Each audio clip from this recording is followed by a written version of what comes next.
وبما أني قادري أقول أدرك عبدك جيلاني أدرك عبدك جيلاني. الحمد لله المبدئ المعيد الغني الحميد زلف الواسع والعقاب الشديد، والصلاة والسلام على سيد الأنبياء خاتم النبيين سيد المرسلين سيد الأولين والآخرين سيدنا وحبيبنا نبينا وكريمنا ومولانا محمد صلی اللہ علیہ وسلم عبدہ ورسولہ بالہدى ودین الحق ارسلہ. اما بعد فاعوذ باللہ من الشیطان الرجیم. بسم اللہ الرحمن الرحیم. ان الذين قالوا ربنا الله ثم استقاموا تتنزل عليهم الملائكة ألا تخافوا ولا تحزنوا وأبشروا بالجنة التي كنتم توعدون نحن أولياؤكم في الحياة الدنيا وفي الآخرة ولكم فيها ما تشتهي أنفسكم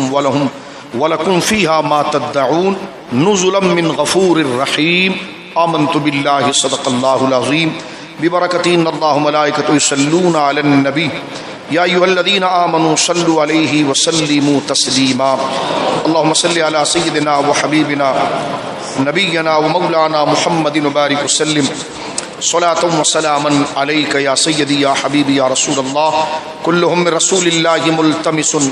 غرفا من البحر أو رشفا من الديم منزه عن شريك في محاسنه فجوهر الحسن فيه غير منقسم. ثم الرضا نبي بكر وعن عمر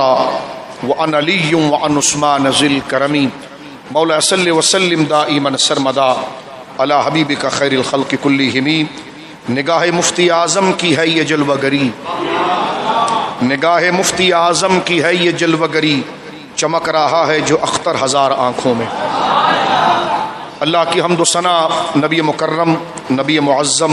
باعث تخلیق ارض و سما صلی اللہ علیہ وآلہ وصحبہ وبارک وسلم کی بارگاہ مقدسہ میں انتہائی محبت و عقیدت کے ساتھ درود و سلام پیش کرنے کے بعد تمام تعریف اللہ وحدہ لا شریک کے لیے ہے. آج میں اور آپ انتہائی سعادت پا رہے ہیں. نابغہ روزگار حجت اللہ علی الارض حضور شیخ الاسلام المسلمین آیات من آیات اللہ حضور تاج الشریعہ مفتی محمد اختر رضا الازہری نور اللہ دریحہ کے تیسرے عرس پاک کے اندر حضور کی شخصیت مبارک، آپ کا علمی فیضان، اور اللہ رب العالمین جل وعلا نے اپنے دین کے علوم اور اپنی معرفت کے حضور کی شخصیت مبارک، آپ کا علمی فیضان، اور اللہ رب العالمین جل وعلا نے اپنے دین کے علوم اور اپنی معرفت کے ان تمام جام سے اپنے درجے میں آپ کو ایسا فیضیاب فرمایا کہ آپ یکتا روزگار ہیں اور نابغہ روزگار ہیں. یقیناً آپ اپنے جد اعلیٰ حضور امام اہل سنت مجدد اعظم امام احمد رضا خان فاضل بریلوی نور اللہ مرقدہ، جو اپنی علمی اور اپنی عملی اور اپنی دینی تمام تر خصائل و فضائل کے ساتھ بلا کسی مبالغہ، بلکہ یہ ضد زبان رہا کہ یہ نابغہ روزگار ہیں، یکتا روزگار ہیں، کہ اپنے دور میں علم و فضل کے اندر معرفت و کمال میں ثانی نہیں رکھتے. اس کا کامل مظہر اتم حضور قبلہ تاج الشریعہ رضی اللہ تعالیٰ عنہ کی ذات گرامی ہے. وقت اتنا نہیں کہ تفصیلی آپ کی ذات مبارکہ پر گفتگو کی جائے، بلکہ آپ کا نام ہی ایک وقار کی سند ہے، آپ کا نام لینا ہی ایک نابغیت کی سند ہے، آپ کا نام ہی یکتا روزگار ہونے کی علامت ہے.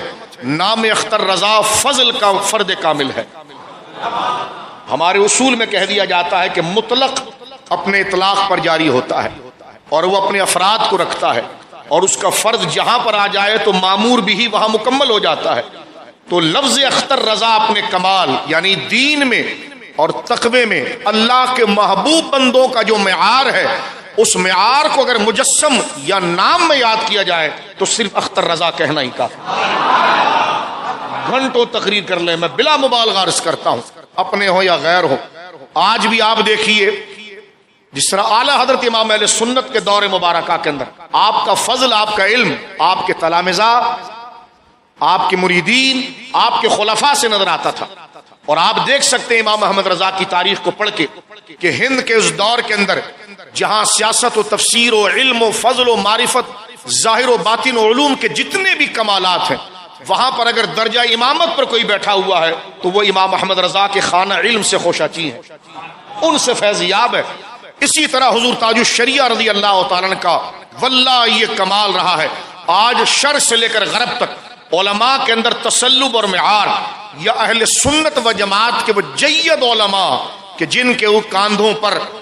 اس ملت بیضا کی ذمہ داری ہے، اور آج وہ بحمد اللہ تعالی شرق اور غرب کے اندر قرآن و سنت کی ویسے ہی تبلیغ کر رہے ہیں جیسے تبلیغ کرنے کا اللہ اس کے رسول نے فرمایا ہے بحمد اللہ تعالی۔ وہ ہر نسبت کے ساتھ آپ دیکھیں گے یا براہ راست بالواسطہ یا بلا واسطہ حضور تاج الشریعہ کے خوشاچی، یعنی یا تو آپ کے براہ راست مرید ہیں، براہ راست خلفاء ہیں، یا وہ شخصیات کے جنہوں نے واقعی میں اس دور کے اندر لوگوں کی ہدایت کے لیے اور لوگوں کی تربیت کے لیے تقوی و طہارت اور عقائد کے اندر ایک تجدیدی کارنامہ کیا، وہ یا تو حضور تاج الشریعہ سے براہ راست تعلق رکھتے ہیں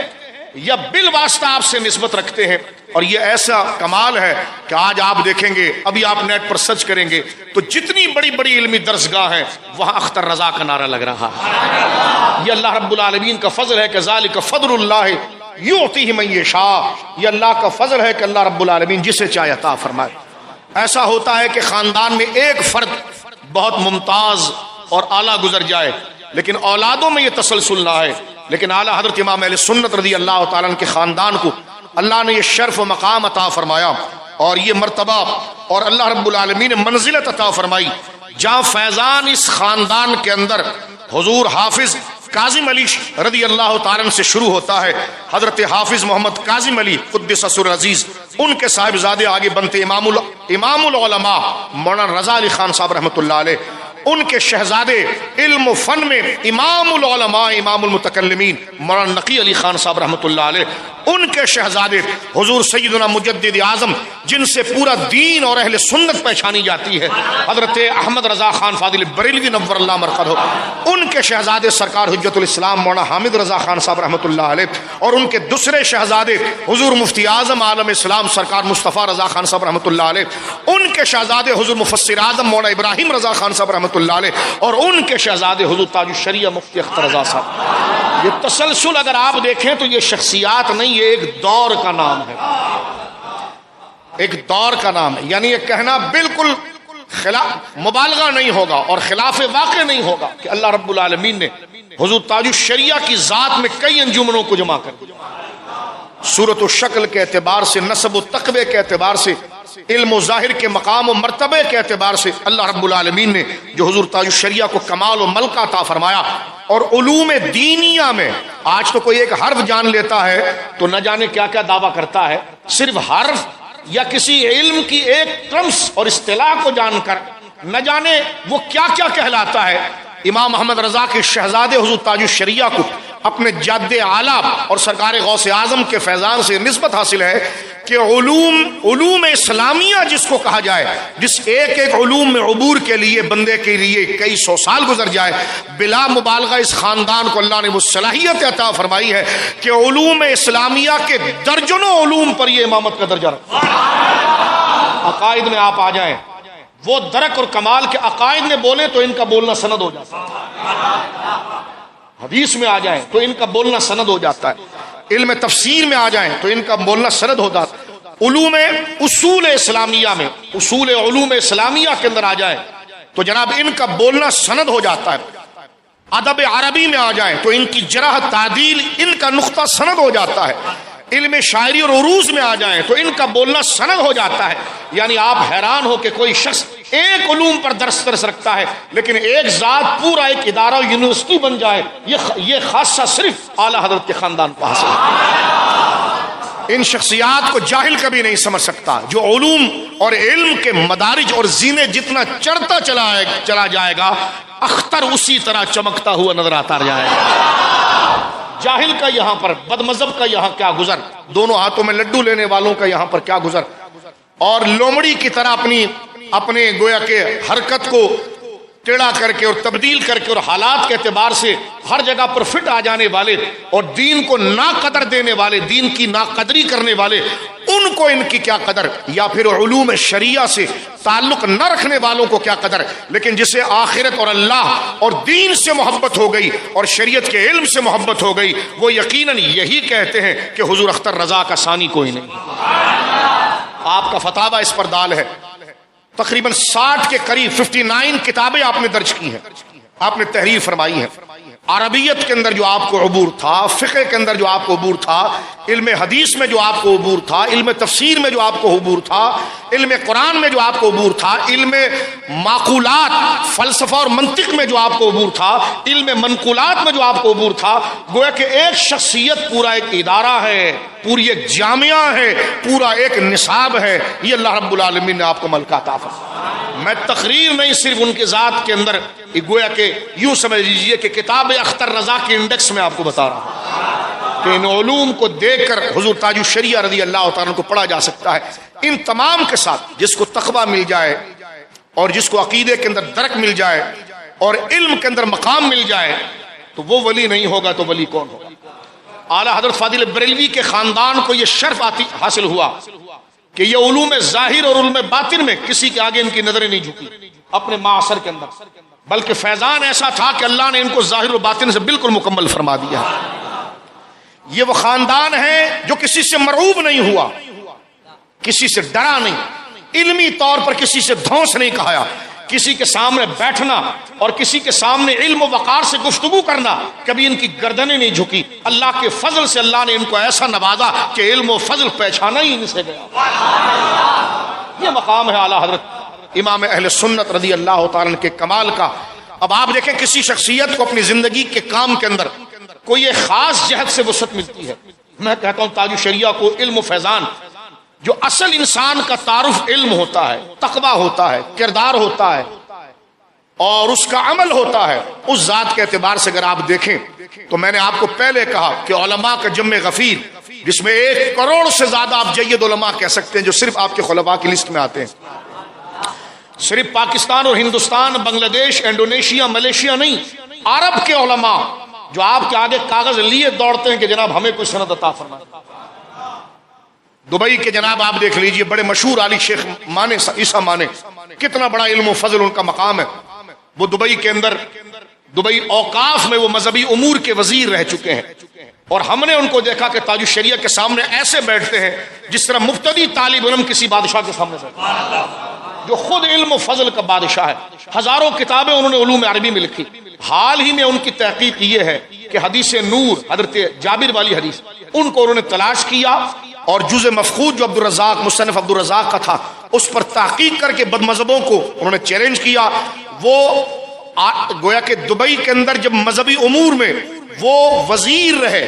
تو اس دوران انہوں نے اہل سنت کی خدمت میں بے شمار امور میں کام کیا، لیکن ہم نے اس کراچی میں ان کو دیکھا کہ وہ حضور تاج الشریعہ کے سامنے زانو تلمس کو خم کر کے سر جھکا کر کہتے ہیں کہ شیخ میں نے جو پڑھا لیکن آپ کی نسبت میرے اقبال کو بلند کرے گی اور آپ مجھے نسبت عطا فرمائیں۔ اور وہ نسبت صرف عقیدت کی نہیں تھی کہ حضور تاج الشریعہ کے ساتھ 1000 مریدین چل رہے ہیں، یہ بھی سن لیجیے، وہ اہل علم عرب۔ یہ ایسا بھی نہیں تھا کہ آپ کو دعوت دی گئی تو آپ نے مبالغتاً کوئی تعریف کر دی، مثلا میں نے آپ کو دعوت دی تو آپ نے اعزاز و اکرام میں میرے لیے وہ جملے بھی بول دیے کہ جو میرے لیے تھے بھی نہیں، لیکن یہ عزت دینے کا ایک طریقہ ہوتا ہے، ایسا نہیں ہوا۔ وہ شخصیات ایسی نہیں۔ تاج الشریعہ کا علم اس بات کا تقاضا کرتا تھا کہ وہ بیٹھ کر آپ سے فیض لیتے ہیں، یعنی ماحول نے ان کو متاثر نہیں کیا، احسان نے متاثر نہیں کیا،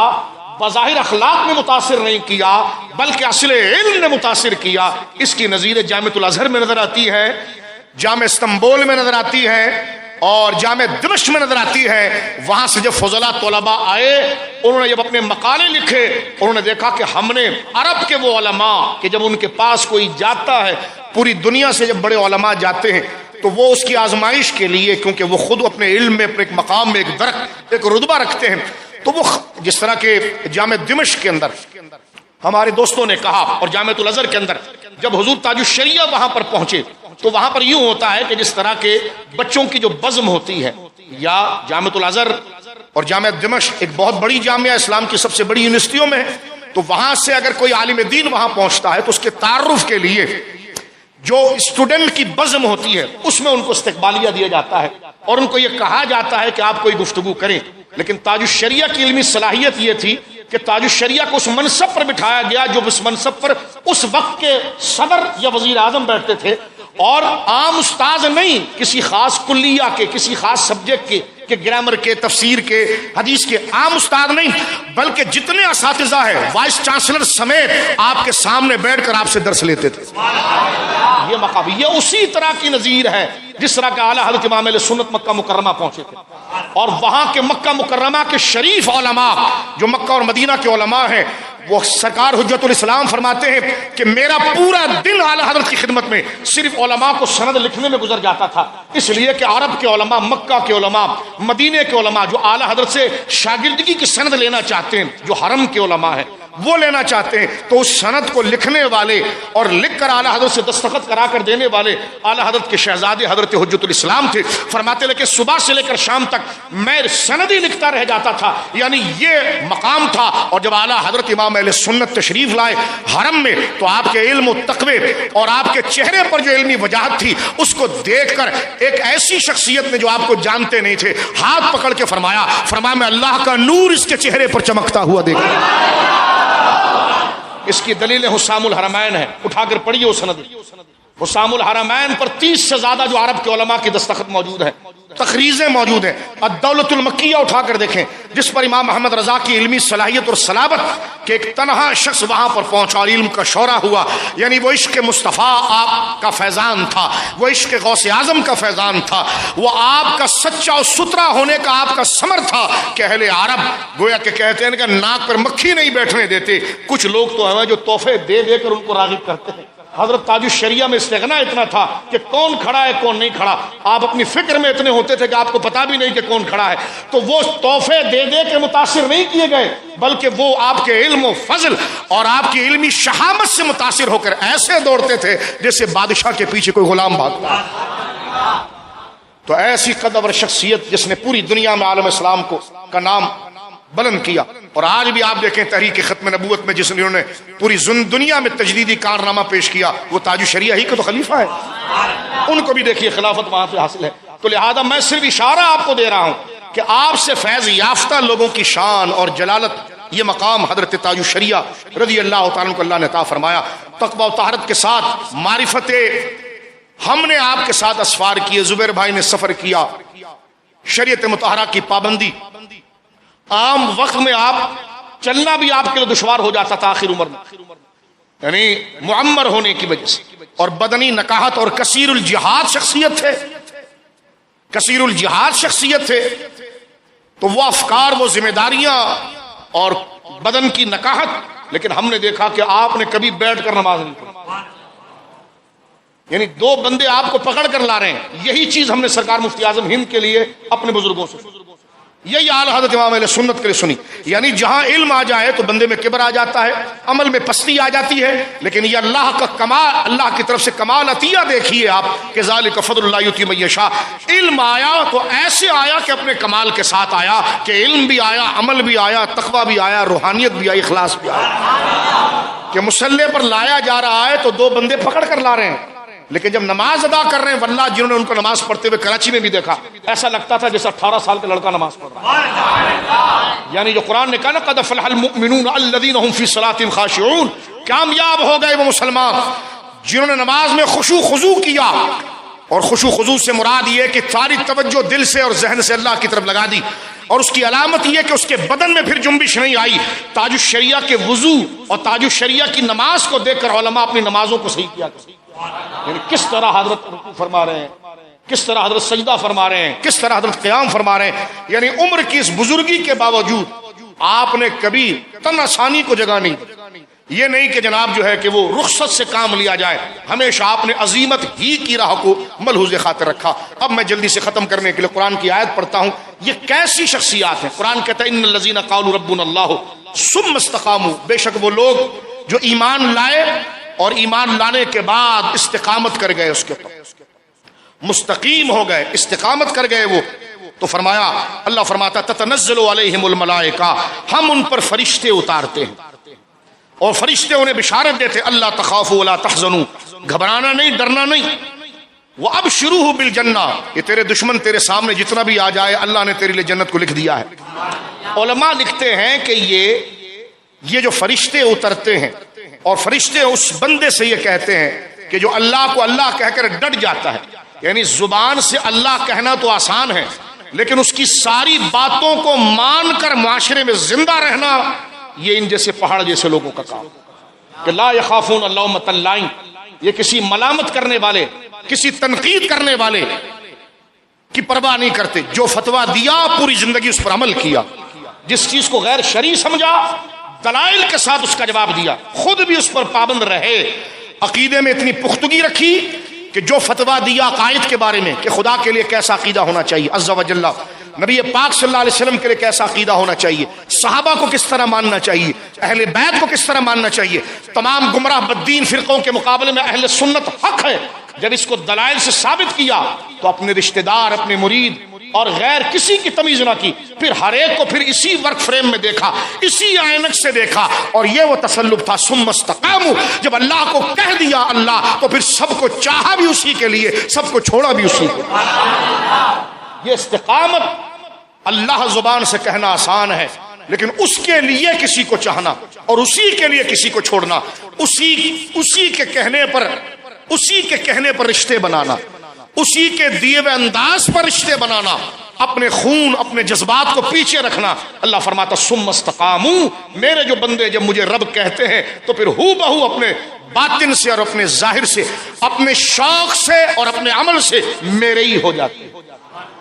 اور فرمایا پھر ان کی استقامت کے لیے ہم کیا کرتے ہیں؟ اللہ فرماتا ہے فرشتے اترتے ہیں، اور فرشتے کیا کرتے ہیں؟ فرمایا کہ فرشتے تتنزل علیہم الملائکہ، فرشتے ان پر اترتے ہیں اور اللہ تخافوا ولا تحزنوا، ان سے کہتے ڈرو نہیں، کچھ نہیں ہوگا، ڈرنا نہیں، کچھ بھی نہیں ہوگا۔ فرمایا ولا تحزنوا، اور غم نہ کرنا۔ حضور مفتی اعظم ہند کے دور میں نسبندی کا جو فتویٰ حضور مفتی اعظم نے دیا کہ نسبندی جائز نہیں، اندرا گاندھی نے کتنی زیادہ اس پر سختی کی، لیکن آپ نے حالات کو نہیں دیکھا، شرعی مسئلے کو۔ ایک بات اب آپ دیکھ لیجئے، اسی طرح اعلیٰ حضرت امام اہل سنت کے دور میں گائیں کو ذبح کرنے سے متعلق مسئلہ آیا تو اس طرف کے توحید کے بنام ٹھیکیداروں نے کہہ دیا کہ جناب کوئی ضروری ہے گائے کی قربانی، کوئی اور بھی تو قربانی ہو سکتی ہے، لیکن شعار دین کو باقی رکھنے کے لیے امام محمد رضا نے فتویٰ دیا۔ اور میں کہتا ہوں آج بھی اگر ہندوستان کے اندر یہ شریعت کے قوانین جو نشانی اسلام ہے اگر باقی ہے تو امام محمد رضا اور ان کے اولادوں کا اور یہ صحرا آپ کے زیب سجادہ یہ ایمانی غیرت سے آتا ہے۔ نماز میں اگر واقعی میں ہم سچے ہیں نا تو پھر یہ علمی غیرت آنی چاہیے۔ نماز ہم کوئی نہیں چھوڑتے، روزہ ہم نہیں چھوڑتے، ایسا ہی ہونا چاہیے، لیکن واقعتاً اگر اس میں ہمیں کمال ملا ہے تو پھر سارا شوق اللہ کے لیے ہوگا، پھر غیرت اللہ کے لیے ہوگی، پھر دشمنی اللہ کے لیے ہوگی۔ یہ ایمان کی علامت ہے۔ اب آپ دیکھیں ہندوستان میں ایک بندر بازی چلی کہ بندے ماترم چلی، یہ کینیڈا کے شیخ الاسلام وغیرہ یہ جتنے جبے اٹھا کے جن کو مودی نے بلایا تھا، یہ جتنے جمادار قسم کے آج کل بنے ہوئے ہیں، نام قرآن کے لیے ہے، یہ سب اس طرف آ گئے، مودی کے ویزوں پر یہ پہنچے سارے دہلی، نام نہاد صوفی کانفرنس کر کے پورے دین کا ستیہ ناش کرنے کی کوشش کی۔ آج یہود ہو یا ہندو ہو مسلمانوں کو منتشر کرنا چاہتا ہے تو کہتا ہے صوفی کانفرنس کریں۔ اس کا مطلب یہ ہوتا ہے کہ صوفی کا معنی وہ ہوتا ہے جو آدھا ہندو ہو آدھا مسلمان ہو، العیاذ باللہ۔ بلکہ اسلام تو کہتا ہے صوفی وہ ہو جیسے ابو بکر صدیق ہیں، جیسے فاروق اعظم ہے، جیسے عثمان و علی ہیں، جیسے غوث اعظم و داتا علی حجویری ہیں، جیسے مجدد الفسانی امام حریت فضل حق خیر آبادی ہیں، جیسے شیخ محقق ہیں، جیسے امام محمد رضا ہیں۔ تو صوفی کانفرنس وہاں پر بلا یہ مسئلہ بھی اٹھا کے کہ بندے ماترم کا مسئلہ اٹھایا گیا، یا جناب اس پر حضور تاج الشریعہ کے شہزادے جو موجودہ قاضی القضاء حضرت قبلہ سیدی جانشین حضور تاج الشریعہ زیب سجادہ بریلی شریف حضور عزت میاں دامت برکاتہم العالیہ نے اسی اپنے والد اور اپنے خاندان کی روایت کو باقی رکھا اور مسلمانوں کو شرک اور بدعات سے بچاتے ہوئے علی اعلان کہا کہ مسلمان کے لیے بندے ماترم کہنا جائز نہیں۔ اب آپ دیکھیے ایسے ماحول میں رہ کر اللہ کی توحید پر پہرا دینا، نبی پاک کی رسالت پر پہرا دینا، صحابہ کی عزت پر پہرا دینا، اہل بیت کی عزت پر پہرا دینا، اللہ اکبر، یہ خاصہ اللہ رب العالمین جل وعلا نے عطا فرمایا ہے اعلی حضرت کے خاندان کو۔ تو اللہ فرماتا اللہ تخافوا ولا تحزنوا، آپ کہتے ہوں گے ان کو ڈر نہیں لگتا، ان کو کچھ ہوتا نہیں ہے، تو اللہ فرماتا ہے کہ جب وہ استقامت کے ساتھ اپنا عمل پیش کرتے ہیں اور متواتر پیش کرتے ہیں، کنٹینیو اس کے اوپر رکھتے ہیں، نتیجے پر نظر نہیں رکھتے، نتیجے کی طلب وہ اللہ سے کرتے ہیں، تو فرمایا فرشتے ان کے پاس آتے ہیں، موت کے وقت نہیں، اس سے پہلے ہی آ جاتے ہیں، جب حالات منتشر ہو جائیں تو ان کے کام میں کہہ دیتے ہیں فیصلہ ہو چکا ہے، ڈرنا تم نے نہیں، فیصلہ ہو چکا ہے، تم نے ڈرنا نہیں ہے، اللہ تخافوا ولا تحزنوا۔ آج پاکستان مرد آباد کے نعرے لگائے گئے معاذ اللہ، وہاں پر روڈوں پر، ان پر تو دھاندلی کی FIR نہیں کٹی، لیکن جن عاشقان رسول نے ختم نبوت کی بات کی ان پر 4 شیڈول اور نہ جانے کیا کیا ڈالا گیا، لیکن اس گویا کہ فرعونی حرکت سے مسلمان کبھی نہیں ڈرتا، اس لیے کہ قرآن کہتا اللہ تخافوا ولا تحزنوا، فیصلے ہو چکے ہیں، گھبرانا نہیں، ڈر نہ کرنا اور غم نہ کرنا، وہ اب شروع بالجنہ، اللہ نے تمہارے لیے جنت کو لکھ دیا ہے۔ یہ اہل حق کا ہمیشہ طریقہ رہا ہے، اہل حق ماحول کو دیکھ کر پالیسی نہیں بناتے، بلکہ پالیسی کے اوپر ماحول کو استوار کرتے ہیں۔ پالیسی یعنی جو دینی پالیسی ہے اس پر ماحول کو بناتے ہیں، یعنی کہ حالات بگڑ گئے تو پالیسی چینج کر دی جائے، یہ مسلمان کا کبھی طریقہ نہیں ہوتا۔ اگر مسلمان صرف رخصتوں پر عمل کرتا رہے تو تمہیں کس نے کہا ہے کہ سب کو مسلمان بناتے پھرو؟ تمہیں یہ کہا گیا قوا انفسکم، خود مسلمان ہو، یہ نہ ہو کہ دوسروں کو مسلمان بنانے کے چکر میں خود بھی فارغ ہو جائے۔ ایسی کوئی پالیسی، ایسی کوئی بولی، ایسا کوئی انداز تم زبان پر لے کر آؤ کہ تم گویا کہ حالات ایسے بن گئے تو لہذا جملہ یہ کہہ دیا جائے، حالات یہ بنا دیے جائے، تو اللہ کہتا قوا انفسکم، پہلے تم خود جہنم سے بچو اور اپنے بچوں کو بعد میں جہنم سے بچاؤ، لوگوں کو بعد میں جہنم سے بچاؤ۔ یعنی قرآن کی آیت یہ کہتی ہے کہ عزیمت کی راہ کو اگر علماء چھوڑ دیں گے، مشائخ چھوڑ دیں گے، تو آج جو چوچو کا مربع ہو گیا ہے، فرقہ واریت اور فتنہ ہو گیا ہے، طاہر القادری جیسے منافق آج معاشرے میں سرائیت کر گئے اور صلح کلیت کا اور تفضیلیت کا راج ہوا، یہ ہوا جب ہے کہ جب اہل حق نے حق بولنا چھوڑا، یہ حق کو چھپایا،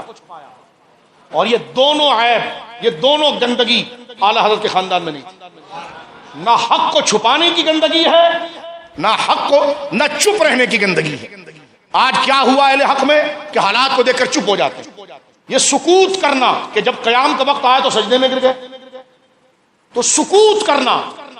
جب بولنے کا وقت ہے تو چپ ہو جاؤ، جب بتانے کا وقت ہے تو حق کو چھپاؤ، یہ ایسی بڑی نحوست ہے کہ ہماری قبروں پر 100 من کے پتی میاں بھی اگر مریدین ڈال دیں تو پتی بیچنے والے کو تو فائدہ ہو گیا، بعد میں گلکن بنانے والے کو تو فائدہ ہو گیا، پیر اندر رگڑ میں آ گیا، اس لیے کہ اس نے دین کو دھوکہ دیا اور اپنی ذات کے لیے لوگوں کو تیار کیا۔ لیکن اعلیٰ حضرت کے خاندان کی یہ شان ہے کہ انہوں نے اپنی ذات کے لیے تیار نہیں کیا بلکہ مصطفیٰ کی غلامی کے لیے تیار کیا۔ بس یہ حضور تاج الشریعہ کی زندگی کا پورا نچوڑ رہا، آپ کے آخری سانس تک یہی چیز رہی۔ بڑھاپے کی نکاحت بندے کے ارادے کو متزلزل کر دیتی، بڑھاپے کی کمزوری، مرض کی شدت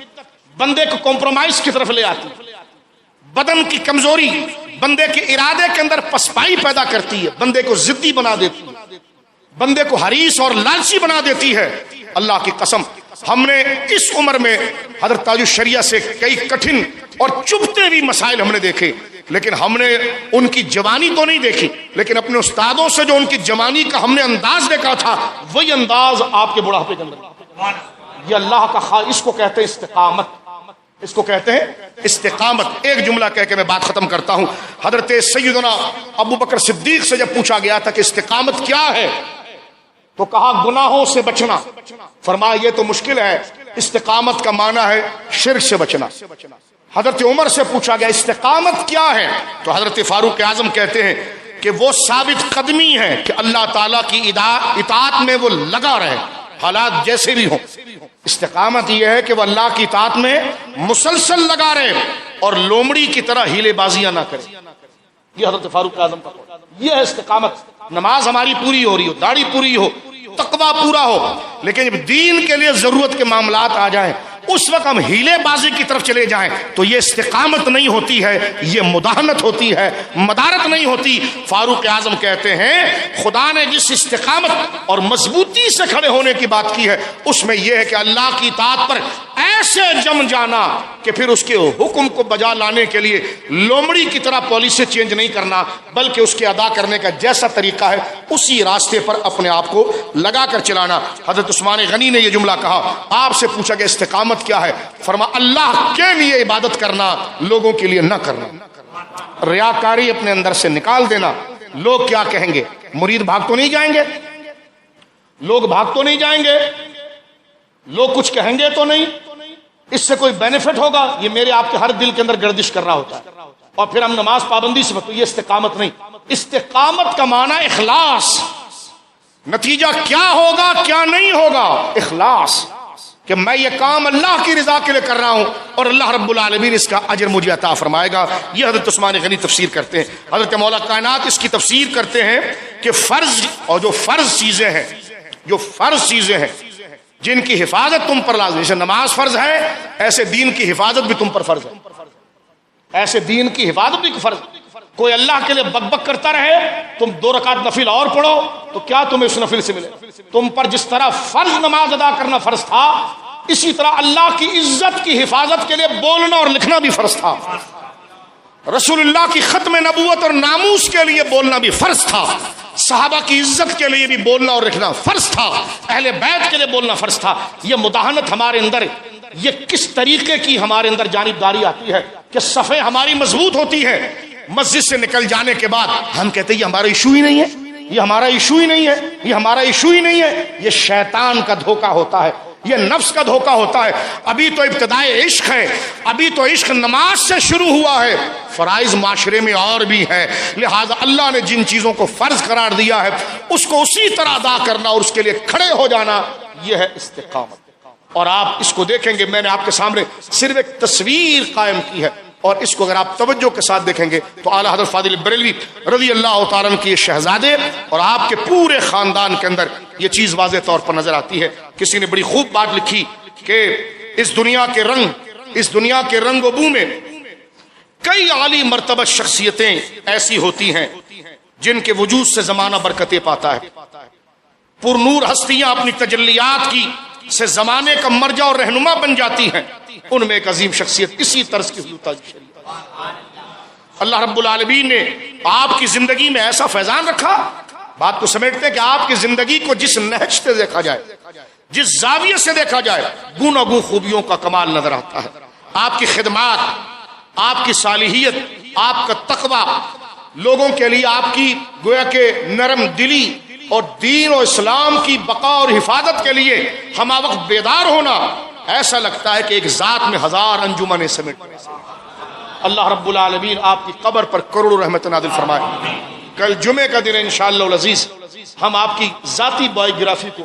یعنی ذاتی زندگی کو انشاءاللہ العزیز کل جمعے کے اندر حضور تاج شریعہ کی زندگی مبارکہ کے حوالے سے ہم گفتگو کریں گے، اور آپ کے اولاد و امجاد اور آپ کی تعلیم اور آپ کا بچپن، آپ کی جوانی کیسی رہی، انشاءاللہ آپ کی پوری زندگی کے حوالے سے ہم کوشش کریں گے کہ کل جمعے کے خطبے کے اندر، کیونکہ کل جمعے کا مرکزی جو ہے عرس کا اہتمام ہوگا، اور انشاءاللہ العزیز اس کے بعد بھی جمعے کی نماز کے بعد انشاءاللہ بڑا فاتحہ شریف ہوگا۔ آپ حضرات جمعہ ضرور پڑھیے، جو پڑھتے ہیں وہ تو پڑھیں گے ہی۔ آج کا جو عرس ہے، کیونکہ 6 ذی القعدہ کو حضور تاج الشریعہ نے اس دار فانی سے اللہ رب العالمین کے قرب میں،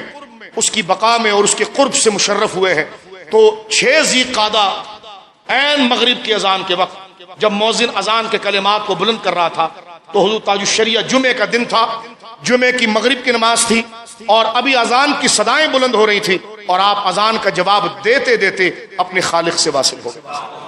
تو یہ ہے استقامت۔ واہ کہ وہاں پیدا ہوئے تو نانا نے کان میں اذان دی ہے، اور جب رخصت ہونے کا وقت آ رہا ہے تو یہی نواسا اسی کی تکرار کرتے ہوئے اللہ کی بارگاہ میں پہنچ رہا ہے۔ اللہ رب العالمین نیک ہستیوں کے صدقے ہمیں تقوی و طہارت عطا فرمائے۔ اعلیٰ حضرت فاضل بریلوی رضی اللہ تعالیٰ عنہ کے خاندان پر اور ان کے تمام مریدین معتقدین پر اللہ فضل اتارے۔